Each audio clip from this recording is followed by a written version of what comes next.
Hey there, Georgie here with Ukraine Matters.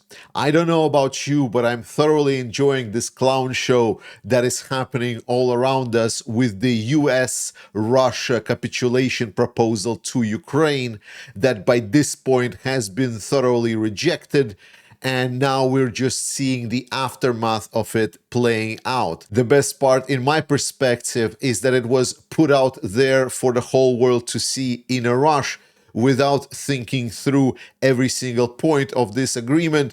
And now it is completely backfiring on the Trump's administration and US as they're trying to scramble to get some kind of a hold of a narrative, because everything that US has been trying to preserve so far is just falling apart mercilessly. So let's dig into the topic and also mention some other news in today's Ukraine Daily News show. Let's begin. We previously already talked about the origins of this capitulation proposal coming from the loins of Kirill Dmitriev from Russian side and Steve Witkoff from American side. And as a proper procedure inside of politics, we should call this plan in between the names of their authors. So we can say Dmitriev Witkoff or Dimwit for short plan for us to kind of bounce off of here. And in this plan, we were very much astounded by just how much it was demanding for Ukraine to essentially just capitulate and give up on everything, and for Russia to basically do nothing and receive everything that it wants.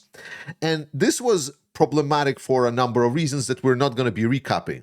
But one of the main and important points that started rising up in the media is when people started actually looking at the plan, they were astounded by just how weirdly it was written in English, that it sounded more like it was just directly translated from some other language that is using a little bit different grammar. And this was indeed the case that sparked the questions, well, who actually wrote the peace plan for Ukraine?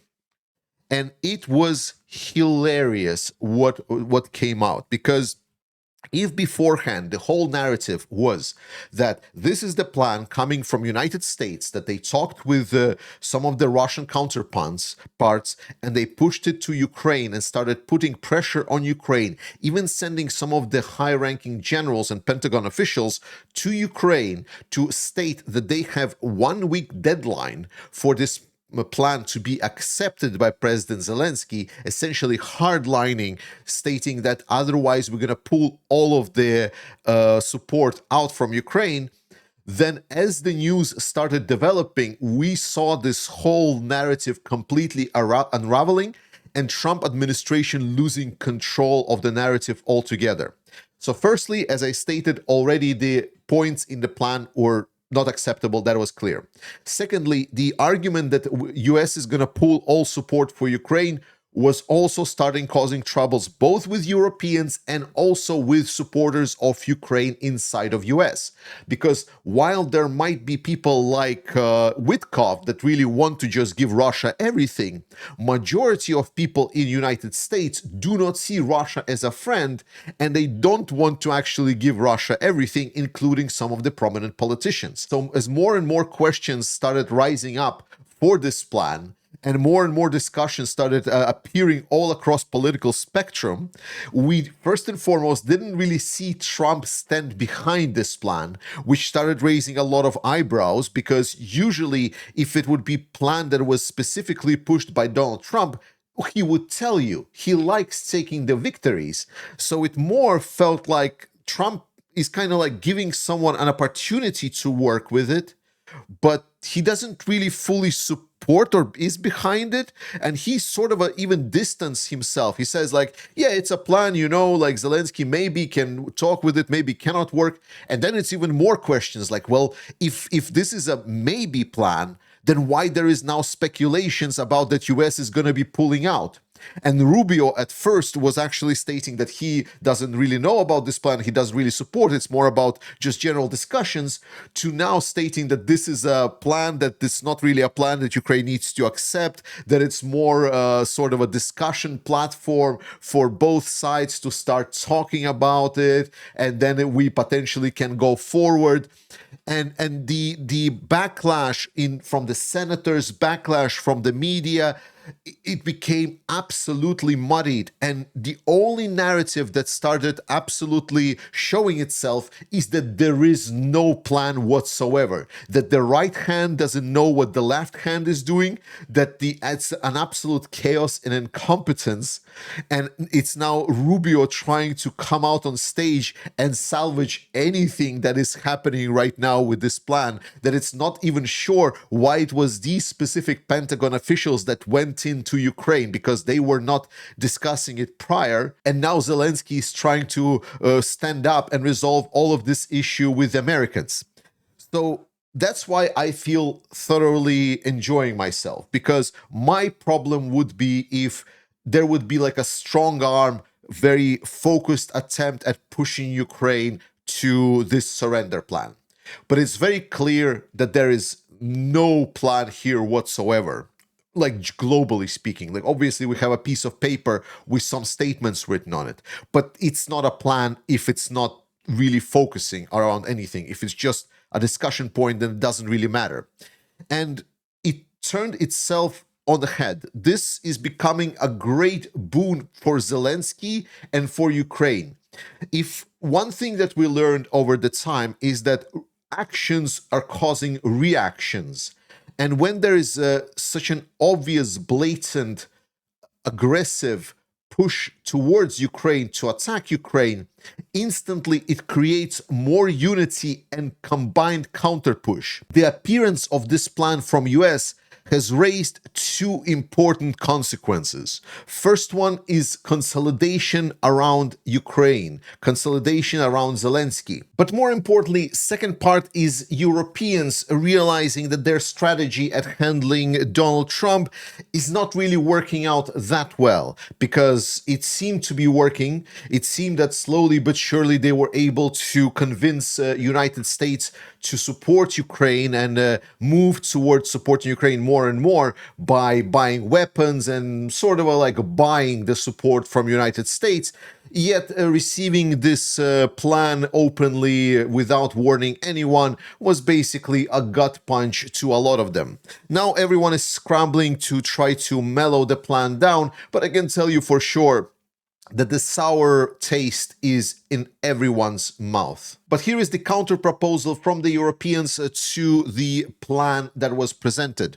And point number two is still wrenching my gut.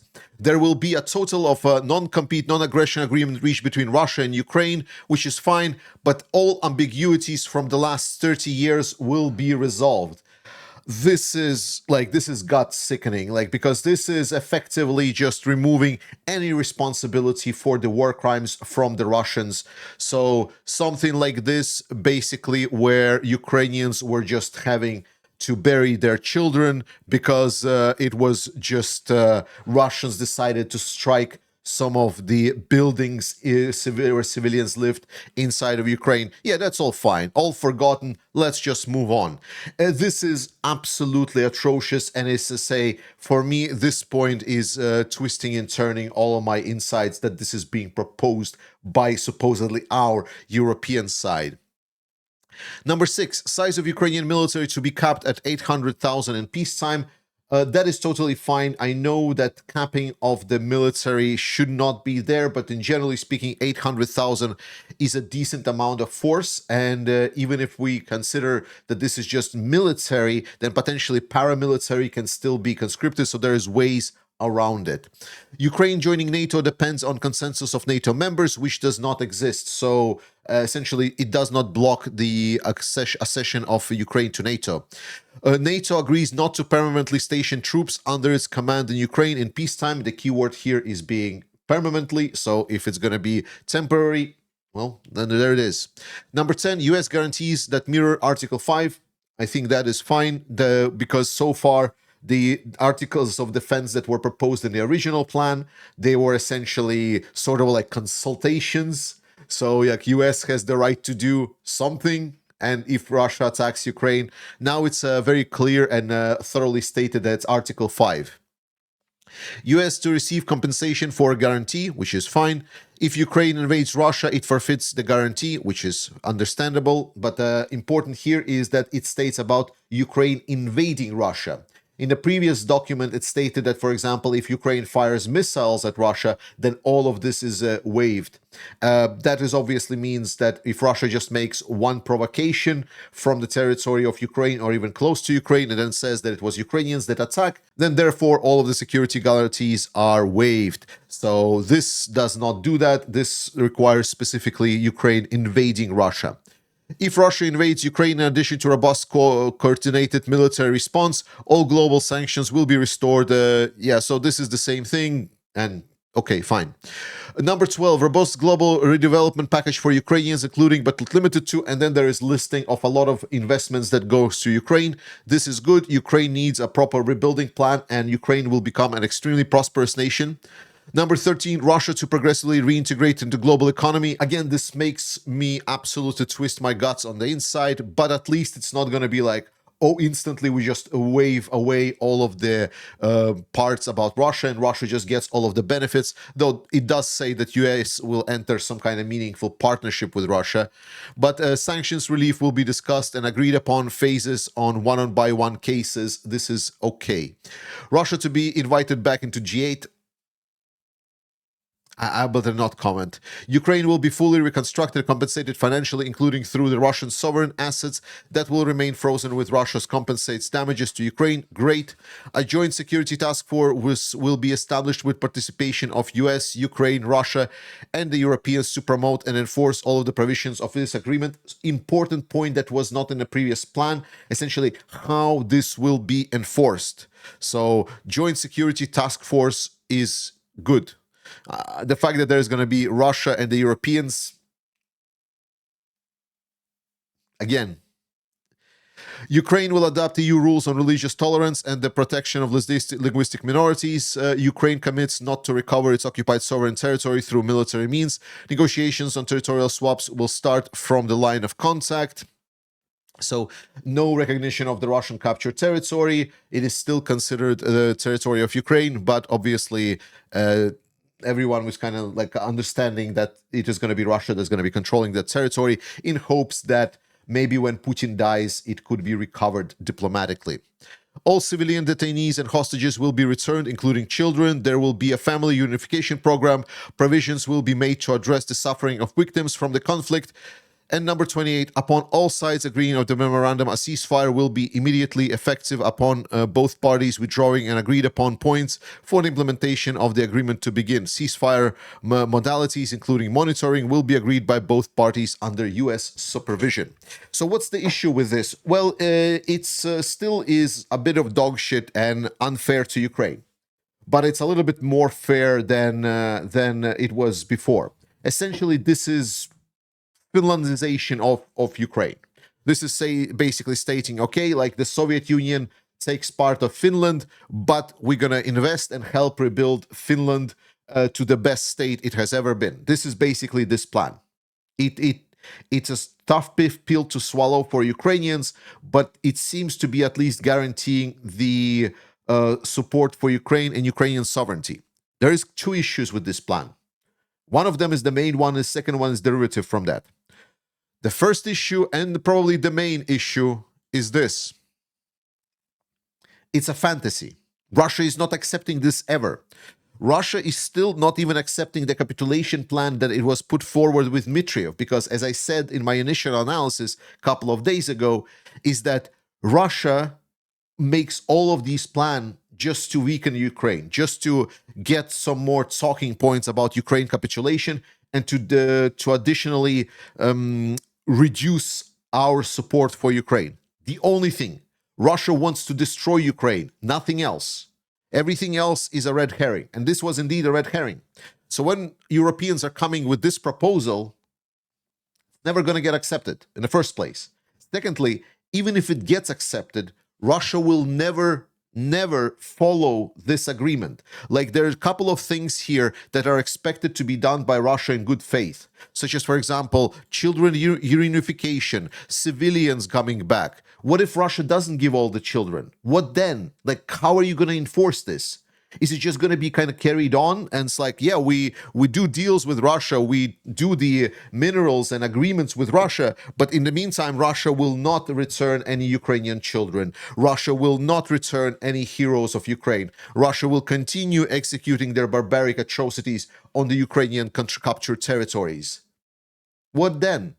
So, and this is the problem, right? Russia is not a party that will be following this agreement in good faith. Putin is not looking for a peace deal over here, and everything else is just circus. And that is why when I see this article, this kind of just like puts a whole period in any discussions, and everything else is just fluff. So if you're following this channel, I call on you to breathe out.